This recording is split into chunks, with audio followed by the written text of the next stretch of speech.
Estaré enfermo de poesía. No puedo parar de leer ni de escribir poesía.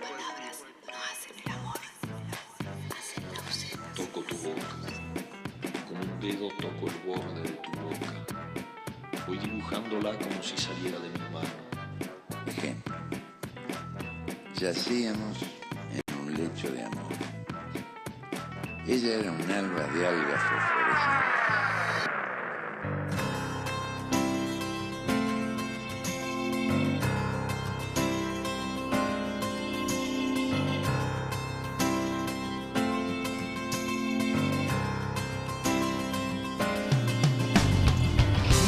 Estar al lado del camino, fumando el humo mientras todo pasa. Me gusta abrir los ojos y estar vivo, tener que vérmelas con la resaca. Entonces navegar se hace preciso. En barcos que se estrellen en la nada. Volvemos al aire, 13 minutos pasan de las 11 de la mañana. Ya está con nosotros en nuestra mesa de trabajo, como todos los martes, la señorita Juliana Chacón, a quien le digo buen día por la mañana. ¿Cómo le va? tal? ¿Cómo anda? ¿Cómo andan ustedes? Muy bien acá, con este tema que cada vez que lo pone Pancho, yo me lo cantaría entero. ¿En qué anda, señora? Acá andamos, en un martes medio invernal. No se sabe qué es esto. ¿Qué es esto? ¿Qué es esto, Ernesto? ¿Qué es esto? 1 de noviembre. Ayer leí un cartelito que me gustó mucho que decía... la primavera no existe, son los padres. Y dije, ay Dios, qué cerca que estamos de este cartelito. No sé, a mí me dijeron cambio climático, qué calor, vamos a vivir abajo de la tierra, no sé qué. Yo estaba esperando eso, no el frío. Yo te sigo y digo, si todo este calor que no está haciendo ahora... ¿Te viene después todo junto? Viene después todo junto, nos vamos a morir. Es todo lo que quería decir. No nos muramos. Bueno, vamos a presentar. Pero lo de la primavera está bueno o no está bueno. Sí. La primavera no existe, son los padres. Ténganlo claro. Bien. Sí. ¿Cuántas cosas que nos somos? adosan a los padres? El ratón Pérez, Papá Noel. Perdón, bueno, apaguen la radio. Somos muchas cosas, dejamos, no podemos con dejamos todo. A la primavera la dejamos porque no la podemos atender. Claro, acaban de destruir la ilusión de miles de niños que están escuchando la radio. Sí, están ahí con la mamá y dando Yo ya vueltas. se las destruí a los míos el día que nacieron. Le dije, no soy tal cosa y tal cosa. ¿Así de entrada? Así de entrada. Y ellos tenían que guardar el secreto, ¿viste? Claro, complicado. Y era tremendo porque los veían a los otros ilusos creer en todas esas cosas y ellos sabían la verdad. Y bueno, nada, el acuerdo era que no lo podían contar. Pero bueno, nada, les tocó la madre que les tocó, ¿qué va a hacer? Y bueno. ¿Qué va a hacer? Igual el regalito venía, ¿no? Venía, no. Tampoco regalito, no, pobre 25 chico. no, regalito no, el 25. Hay otro cartelito que tiene que ver con lo que estamos hablando, que es que dice, después de los Reyes Magos y el ratoncito Pérez, hoy he sentado a mis hijos y les he contado que soy yo la que cambia el rollo de papel higiénico. Han flipado. Esa es muy buena. ¿Viste la época donde los pibes se creen que el papel higiénico no sé, se reproduce solo, sale de un azulejo? Sí. Si pone, cambia el rollo. Bueno, ese día los senté a los dos, les leí esto, se tentaron y a partir de ahí cambian el rollo los chicos. Muy bien. Han mejorado. Bueno, vamos a hablar de nuestra invitada del día de hoy, que ella debe estar del otro lado escuchándonos. Se trata de Silvia Paglietta. Silvia es licenciada en Letras y profesora egresada de la Universidad de Buenos Aires, de la Facultad de Filosofía y Letras. Desde hace más de 30 años se dedica a la realización de experiencias vinculadas con la lectura en sectores populares. Es autora del proyecto Grupo Catán, desde donde se generaron múltiples propuestas de promoción de la lectura, especialmente en el conurbano bonaerense. Es autora también del proyecto Corredores de Lectura, una experiencia en el campo de la mediación que se realiza desde 2013 y de Leer en Familia. Como docente se ha desempeñado en las distintas ramas de la enseñanza, dictando clases en institutos de formación docente, especialmente en el área de prácticas de la enseñanza en la carrera de letras, educación primaria y educación inicial. Como capacitadora ha participado de distintos planes de promoción de la lectura, dictando cursos en provincias argentinas y también en el exterior para niños y para adultos mayores, acompañando el programa de Abuelos y Abuelas Lee Cuentos en el marco del Plan Nacional de Lectura, donde participó durante 10 años. Dirigió la Estación de Lectura Ernesto Sábato, desde donde lanzó diversas experiencias para viajeros y para público permanente, articulando grupos de docentes, padres y capacitadores populares. Desde este espacio dirigió también un programa de radio. Ha codirigido la investigación, acción, comprensión lectora en niños y jóvenes en la Universidad de Lomas de Zamora con la doctora Nélida Moschetto entre los años 2007 y 2013. Se ha formado además como titiritera y narradora. Como titiritera es autora de Don Quijote y la aventura de leer y de Minotauro, ambos espectáculos presentados en el Museo Argentino del Títere, donde colabora desde el 2003. Es autora también de la historia del Museo Argentino del Títere, texto escrito en colaboración con Sara Bianchi en el 2007. En tanto narradora, formada con Ana María Bobo, ha presentado espectáculos en Colombia, Buga y también en distintas provincias de la República Argentina. Ha contribuido también a la formación de grupos de alumnos narradores en distintos institutos de formación docente. Se forma en el área de juegos teatrales con Norberto Vasco Freijo en el proyecto Volver a los Pibes. Como escritora ha publicado en el país y en el exterior, siendo sus últimos textos Noches de Laguna Llena, 2011, editorial Abran Cancha, Construyendo Lectores, 2011, editorial Latin Book, Poética del Desamparo, 2013, editorial Imago Mundi, texto homenaje a Mane Bernardo, sí, leí bien, fundadora del Museo Argentino del Títere, Cuentos de la A a la Z, 2016, editorial Abran Cancha, Clubes de Lectura, editorial Homo Sapiens, 2016, Con este sí, con este no, editorial Kipu, 2016, Historias para abrir el telón, Aike, 2018, y distintas participaciones en antologías y revistas. En 2019 se publica Flor de Diario, editorial Abran Cancha, con ilustraciones de Rocío Arozarena. En 2020 publica La forma de envolver el río, primer poemario, por la editorial Barnacle, y Territorios de Lectura por la editorial Homo Sapiens en 2021. Ha recibido menciones en Alija, la Asociación de Literatura Infantil y Juvenil Argentina, primer premio Cuento Breve de Ciencia Ficción y Fantasía en 1994 y ha resultado finalista en el premio Sigmar en 2008. Se desempeñó como coordinadora del Plan Nacional de Lectura y actualmente coordina clubes de lectura y de escritura, teniendo ya una primera publicación, Baribaires, 2021, editorial Barnacle. Acompaña el nacimiento de los clubes de lectura en Montevideo, Uruguay, invitada por la Embajada de España. Prepara, bajo la clínica de Osvaldo Bossi, su segundo poemario, Pescadito Rojo, Ediciones del DOC, y es un curriculanazo. Hola Silvia, ¿cómo estás? Hola, ¿cómo están? Estoy asustada también de lo que están leyendo. Es tu vida. Sí, la verdad que sí, bueno, mucho gusto de estar entre ustedes hoy. Bueno, un placer. Bienvenida Silvia, Ivana te saluda, ¿cómo estás? Hola, ¿cómo están? Es un montón eso que leyó Juliana, es un montón. Sí. Una Es mucha vida. La verdad que sí. Uh-huh. Silvia, y esto que decimos es una vida dedicada a la lectura, a la promoción de la lectura, a la escritura. Digo, tuvo en algún lugar un comienzo. ¿Cuál fue ese comienzo? Ay, bueno, ese comienzo, creo que tiene que ver con, en particular, como una mirada desde mi maestra de sexto grado, que me dijo para un fin de año, una maestra que queríamos mucho, vos vas a ser escritora. Y esa distinción que hizo ella, por un lado, eso de que de alguna manera una persona te está acompañando, y por otro lado, la escasez de libros que tenía, ¿no? que hicieron que los que tenía los leyera, los releyera, y que me encontrara dentro de esos libros como mis amigos, como encontrarme con mis amigos y mis amigas. Por ahí anduvo, por los 12 años, 13, por ahí.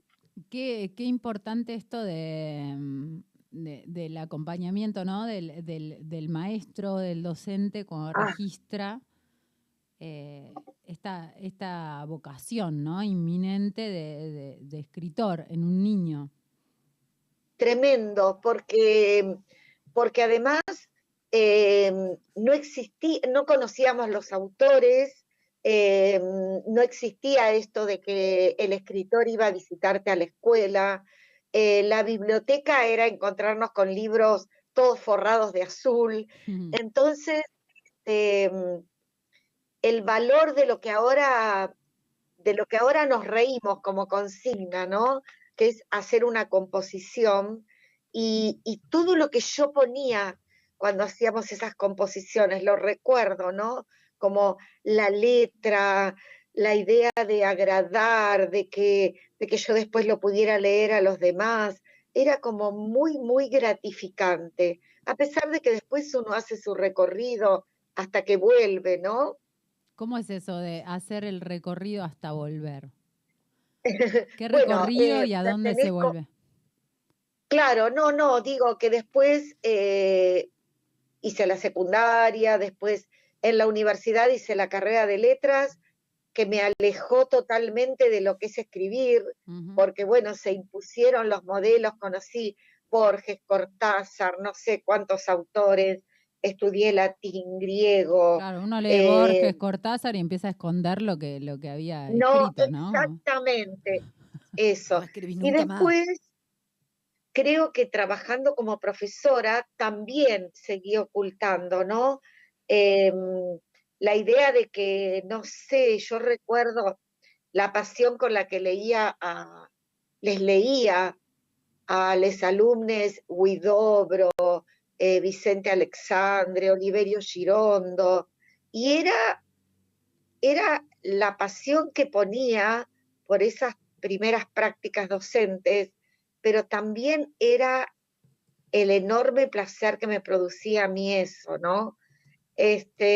Hasta que ya más próximo, después tuve como 20 años dedicada a la literatura infantil y juvenil, y también entré en esa cápsula, y ahí fue cuando empecé a escribir, y después entrar en otra, poco a poco en otra, que no sé si será la definitiva, pero que es siempre esto de entender que leer no es un acto solitario, sino que es un acto solidario, y ahí fue que trabajé en el ministerio y empezamos a darle forma a los clubes de lectura hasta donde pudimos, y después yo seguí formándome en eso, ¿no?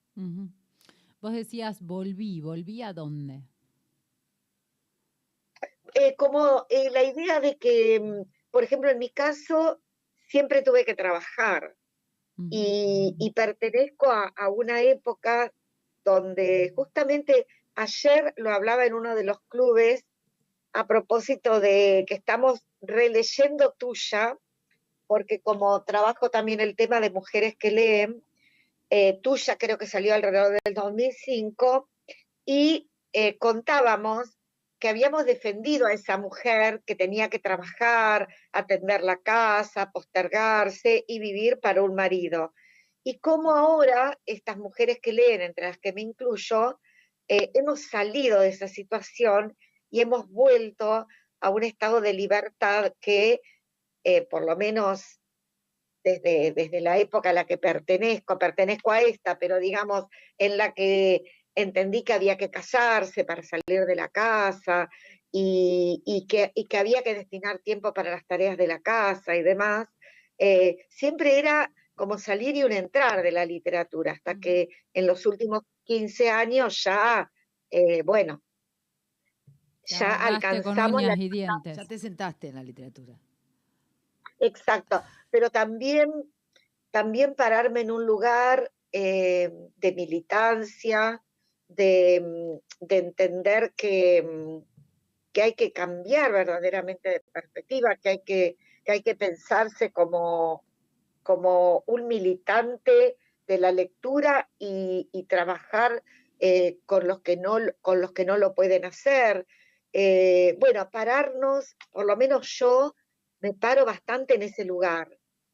Coincido plenamente con lo que decís, ¿no? Uno tiene el privilegio de haber accedido a ciertos bienes culturales y bueno, ese privilegio debe volver de alguna manera al territorio de pertenencia original que son todos los seres humanos que nos rodean, ¿no?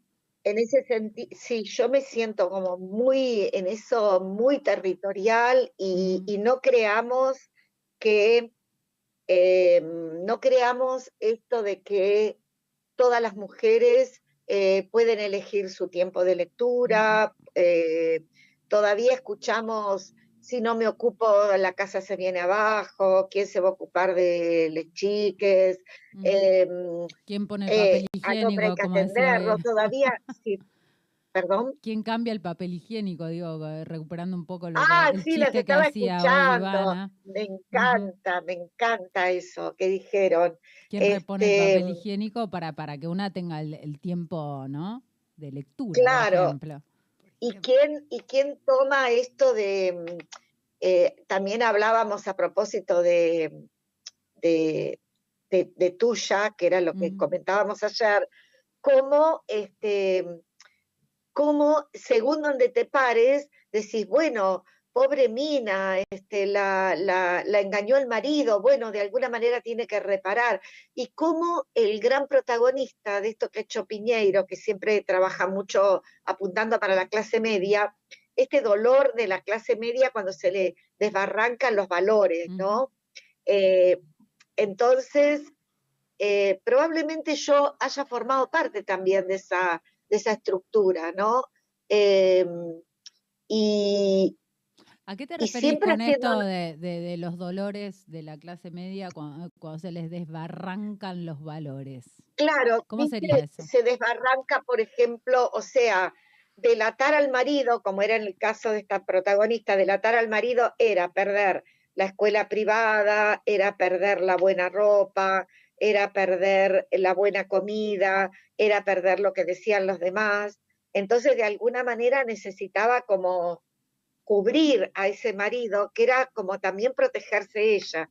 Digo, qué lejos que estamos ahora, no qué lejos estamos, sino cómo nos vamos alejando día a día de esos modelos y vamos desarrollando otras libertades y otros tiempos. No sé, cuando hablamos del espacio privado, el cuarto privado, ¿no? El famoso cuarto propio de Virginia Woolf, ¿no? El cuarto propio, digo, y yo leo un poco de mujeres que leen, digo, vayamos a leer a nuestro cuarto propio, llamaremos cuarto propio al espacio donde estamos a solas con lo que queremos hacer, leer. En estas interpretaciones que hacemos, que el cuarto propio sobre todo sea el recorte de tiempo que hacemos para nosotras, ¿no? El espacio donde vos podés desconectarte del devenir, ¿no? Desconectarse y entrar abrir la puerta de lo que es encontrarnos con un libro o con la escritura, ¿no? No es lo mismo escribir aceptando la interrupción permanente a decir tengo un espacio de escritura, ¿no? Me refiero fundamentalmente a eso.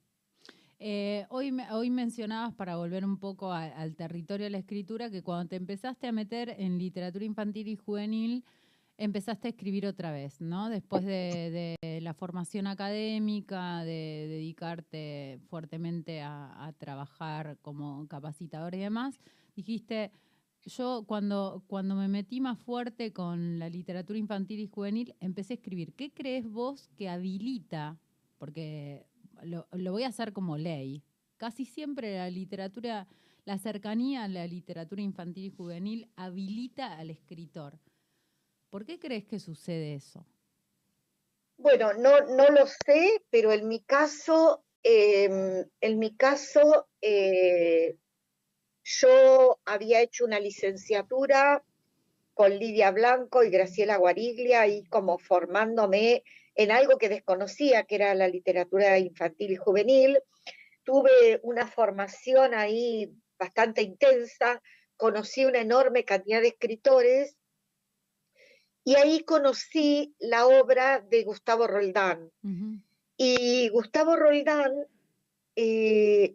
fue realmente como impactante para mí, porque además Gustavo Roldán decía ideológicamente lo que yo quería decir. Yo sentía que era una voz que hablaba para adultos y para niñas, para las infancias, y creo que fue ese el camino, porque después yo escribí una historia, la primera, Noches de Laguna Llena, que está en Abrancancha, donde tengo la mayoría de la literatura infantil publicada, y entonces tomé clases con él. Y eso para mí fue como definitivo. Fue encontrarme con un autor durísimo, fue encontrarme con que lo que yo escribía no era maravilloso, sino que tenía que tener muchísima corrección. Fue muy duro, muy duro, muy duro, pero fue verdaderamente el camino, la persona que me llevó a la escritura. Sin dudas fue él, ¿no? Qué importante esto que decís, Silvia, digo, ¿no? Después de haber tenido una formación académica de cierto renombre, vamos a ponerlo así, para decir algo. Igual tuviste que acceder a alguien que escribía para poder escribir literatura, ¿no? Mira, me ¿Son acuerdo de una territorios cosa distintos o qué pasa ahí?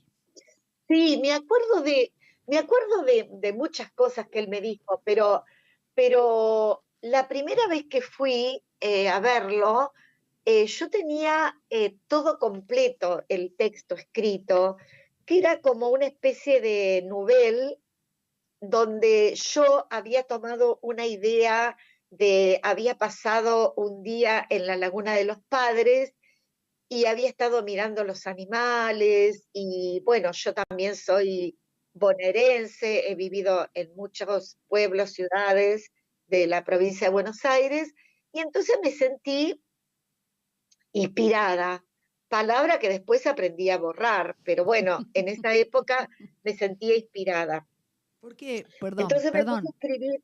¿Por qué sí. aprendiste a borrar esa palabra? No, digo, porque la verdad que si uno va a esperar que venga la inspiración, okay. La escritura es trabajo, no es que a ver cuándo me vendrá la inspiración, ¿no? Okay. Además, en general te agarra desprevenida, ¿viste? Te agarra, qué sé yo, en por situaciones eso, básicamente que no puedes escribir. Es laburo, es sentarte, trabajar con una idea, desarrollarla, básicamente corregir, revisar, hacer clínicas. Pero bueno, yo fui con una soberbia increíble, porque además yo sentía que sabía mucho de esos animales, entonces empiezo a escribir la historia, venía también de amar mucho todo lo que tenía que ver con la literatura italiana, y había armado una cosa como interesante, como de voces y demás, pero suponete que hablaba el tero y yo explicaba quién era el tero, las características, y así con cada uno de la gallareta, bueno. Entonces el tipo me dice, el tipo es Gustavo, ¿no? Me dice, pero vos ¿venís acá como escritora o venís acá como la maestra que tiene que dar una clase? Yo me quedé helada. Estupefacta. Helada porque, porque primero digo, qué coraje que me dice esto. Y qué dolor, seguido, ¿no? Qué dolor en el ego. Ay, no, fue tremendo porque me pasó, fue como un golpazo, ¿no? O sea, y todo lo que llevaba escrito se redujo a la mitad, porque después, por ejemplo, tenía cosas de metáforas, que yo sabía que tenía que poner mucha metáfora, muchas cosas de eso, y él me decía, por ejemplo, dibujame esta metáfora, ¿qué quisiste decir? Y no podía, porque no sabía qué había escrito, qué era eso que sonaba lindo y no tenía la manera de explicarlo. Así que bueno, después de ahí él me planteó mucho algo que a lo mejor no estoy tan de acuerdo ahora, pero me planteó mucho el tema de encontrar la voz, que era algo bastante parecido a encontrar el estilo. Y me dijo, te vas a dar cuenta cuando lo encuentres, te vas a dar cuenta. Bueno, ahí fue que después seguí escribiendo con él otras cosas. Sí, tengo de esa época textos inolvidables, no sé si son como los que escribo ahora. Y después cuando me empezó a ver bien, que andaba bien, me dice, bueno, un escritor tiene que saber que nunca tiene que colgar el cuadrito. O sea, nunca tenés que sentir esto de que con esto llegué a la cumbre y cuelgo este diploma de lo mejor escrito. Fueron pocas cosas así, pero de una intensidad que creo que fueron para siempre. ¿Con quién más hiciste taller o clínica? Mirá, después, como me interesaba toda la parte social, que es la misma que me interesa ahora, también con la misma intensidad, hice una maestría en ciencias del lenguaje, y ahí estuve con el equipo de Bratovsevich Rodríguez y con otra grande, no me alcanzan las veces que diga grande, que Maite Alvarado. Y después ya más cerca ahora con Osvaldo Bossi, con Cabezón Cámara, con Julián López, en términos ya de clínica, ¿no? O sea que uno necesita quien lo lea. Sí, qué bueno eso, ¿no? La diversidad de maestros, porque cada uno va sumando, ¿no? Distintos aspectos. Sí, son momentos, cada uno yo creo que aporta, por ejemplo, con Susana Rodríguez, que ya, por supuesto, no está en este plano, pero ya no tomaría clases con ella, porque no es el recorrido que quiero hacer, esto de escribir sintácticamente bien y trabajar desde ahí. O sea, ahora me interesa la ruptura con la sintaxis. Bueno, pero o sea, anda a saber dónde estaría esta profe hoy, o esta escritora hoy. ¿Por dónde andaría? Esta profe ahora estaría escribiendo ensayos. Claro. Claro, esta cosa de las consignas, las técnicas, que yo también, como yo doy talleres, yo tomo mucho de toda esta gente y básicamente tomo del grupo Graphein, que para mí es un grupo fundante también, entender que la escritura es un espacio de resistencia, pero que también es un espacio de herramientas y de ver qué pasa con esas herramientas, cómo ayornamos las herramientas, o sea que también me interesa muchísimo esa línea, ¿no? Silvia, vos decías, yo tomé talleres y también doy talleres. Digo, ¿crees que haber tomado talleres te devuelve diferente dando talleres? ¿Crees que las dos cuestiones, digamos, terminan también alimentando tu propia escritura o no? Mira, qué interesante la pregunta y qué linda, porque creo que la desarrollo en uno de mis libros, que es, ¿quién coordina los talleres? Y cómo nos formamos para dar talleres. Los escritores transmiten su experiencia, y sobre todo los escritores que a uno le gustan mucho, uno está como desesperado en saber lo que nos dicen sobre nuestra obra, porque hay como una cosa de mucha amorosidad hacia ellos.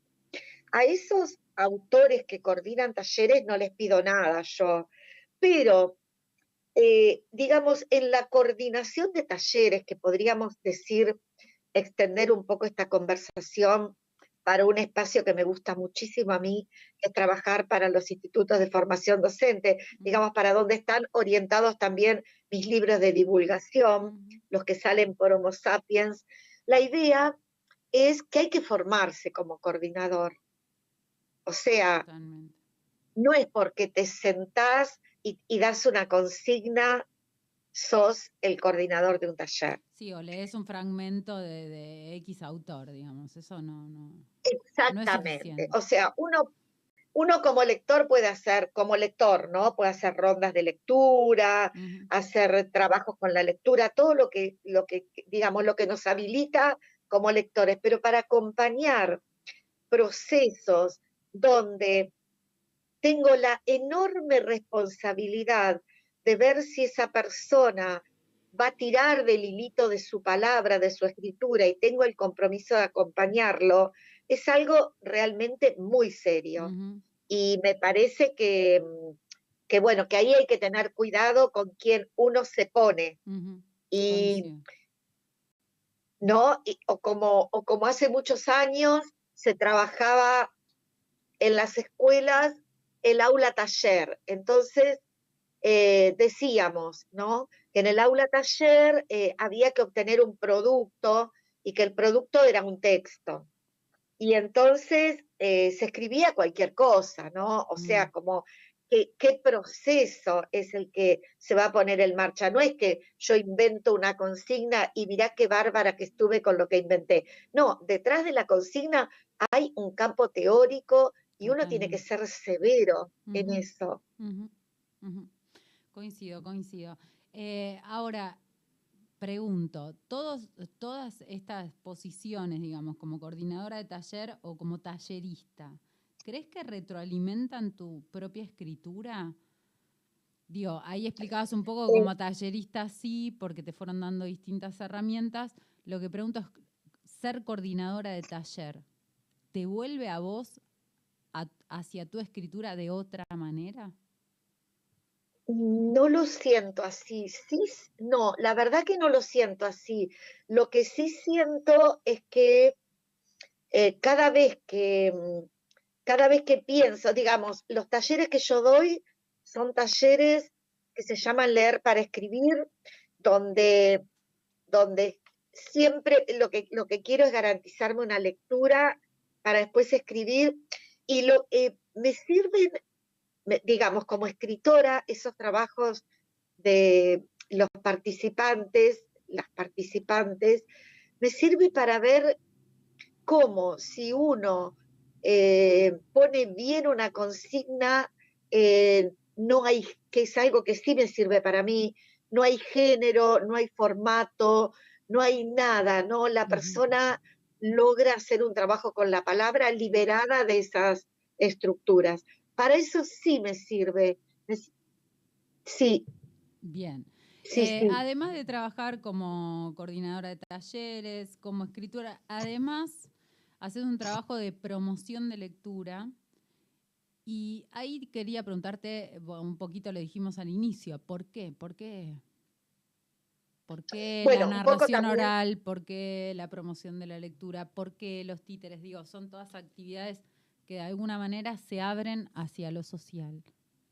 Sí, eso viví muchos años en Matanza, en González Catán, donde creo que al día de hoy no hay librería de libros, solo de libros, y siempre tuve esta idea, como egresada de la Universidad de Buenos Aires, que hay un algo de devolución y hay un algo del compartir y de sentido, ¿no?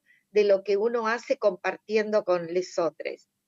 Entonces, para mí, siempre que hablo de mis lecturas compartidas. No me imagino con un libro que no lo hablo con nadie, ¿no? Y además, como yo también vengo de un espacio de ausencia de lectura, es un poco también acompañar esa infancia donde qué valor tenía el prestar libros, el compartir, y sentir también que permanentemente hay que peticionar para que nuestro Estado, que ya lo tiene como política la lectura, contribuya a la lectura, ¿no? Eso me parece un camino para la vulnerabilidad, un camino que es el ABC. O sea, por supuesto, comer, dormir, pertenecer a la sociedad, aunque es una estructura capitalista, pero no salirnos, entender que hay una lógica que impone el sistema, que es así, y que nosotros podemos, con las lecturas, contribuir a que esa base empobrecida sea menor, ¿no? O sea, no pretendo salirnos de la estructura capitalista porque es imposible, pero sí plantear como acto de la pequeña revolución de cada día el compartir la lectura. Me hiciste acordar a un libro que ahora no me acuerdo el nombre, de Michel Petit, que dice, bueno, leer un libro en la marginalidad, digamos, ¿por qué los chicos no leen? Sí. Bueno, porque es una amenaza a todo un sistema de valores. Claro. Y nada, es un cuerpo echado que no hace, que no se conecta con los que están alrededor, y eso termina siendo amenazante. Qué importante es, digamos, que bueno, vos trabajás en el aula, cuando uno da clases y de repente, nada, encontrás un pibe que te dice, yo voy a seguir leyendo esto en mi casa porque no aguanto hasta la clase que viene, o le brillan los ojos o se ríe, ¿no? Más allá de todo el contenido que uno pueda dar, lo que produce la literatura en una persona, sí, desde lo emocional. Una cosa que yo ya sigo trabajando pero en otros espacios, pero digo, lo importante que es, y que es un debate que siempre nos debemos, porque en la formación docente, por ejemplo, ¿qué es lo que hay que hacer, ¿no? Generar conocimiento sobre la enorme cantidad de obras que hay y conocer la teoría literaria y hacernos las preguntas desde la semiología, la semiótica, la lingüística, etcétera, o generar espacios de lectura, ¿no? Donde ese futuro docente se enamore de esto que es una práctica que nos pertenece a todos y a todas, ¿no es cierto? Es una práctica que va más allá de las clases sociales, que puede ir más allá. Entonces, yo me fui del trabajo de los institutos con esa pregunta, ¿no? Lo mismo pasa con la narración. O sea, ¿leemos teoría acerca de la narración o nos formamos como narradores y nos ponemos a contar cuentos? Indagamos sobre las teorías de, no sé, leemos a Martín Cohen en su campo teórico. Desde la vanguardia, claro, ¿no? Eso, ¿viste?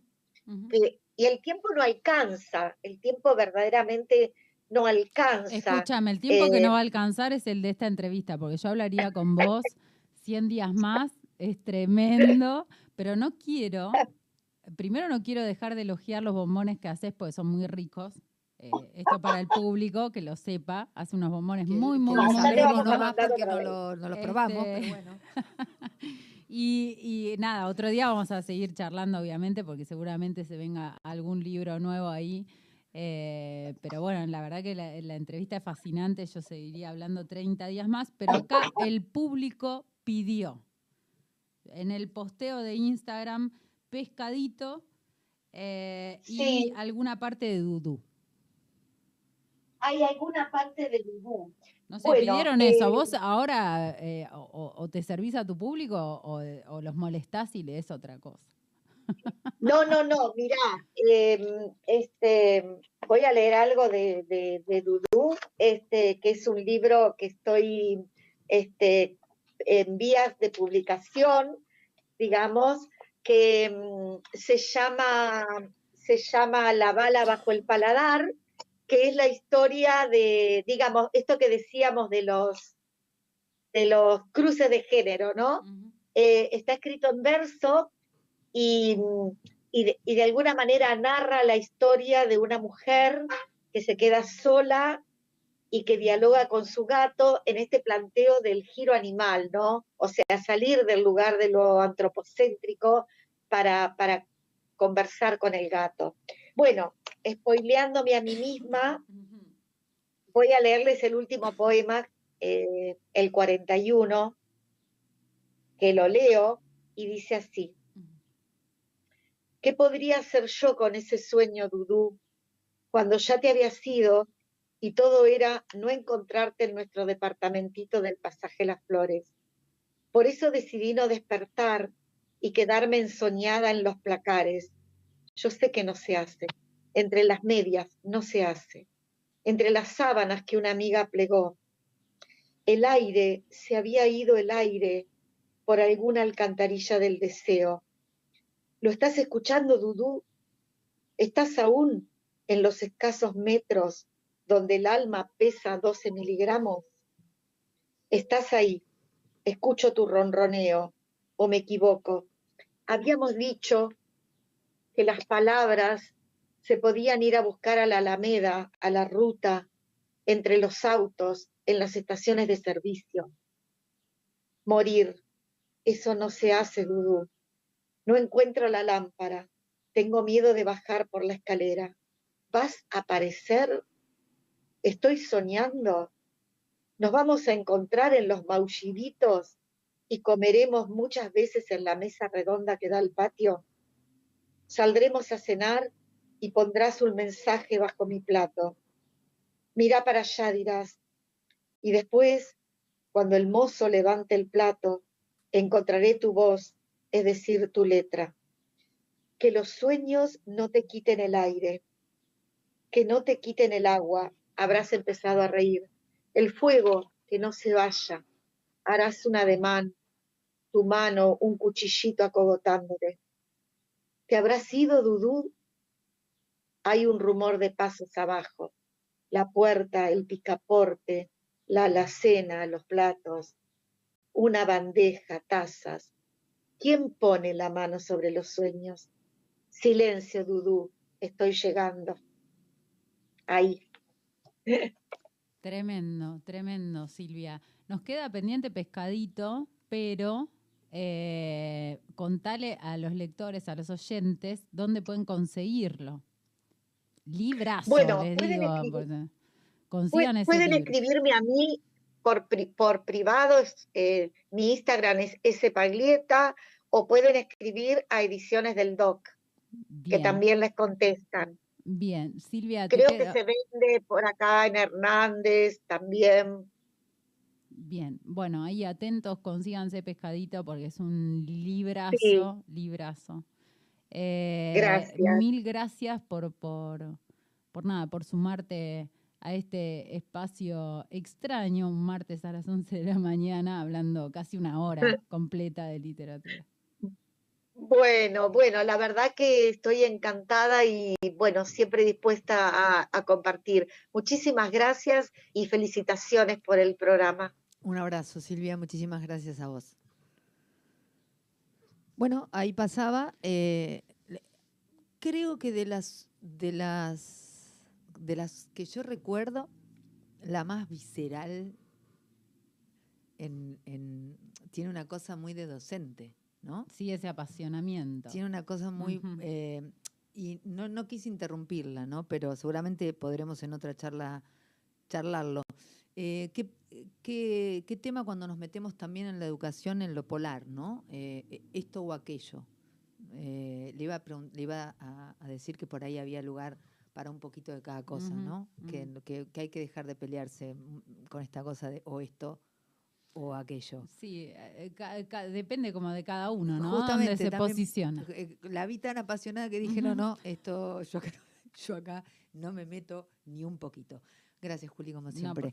57 minutos pasan de las 11 de la mañana, pasó Juliana Chacón en Kilómetro Cero.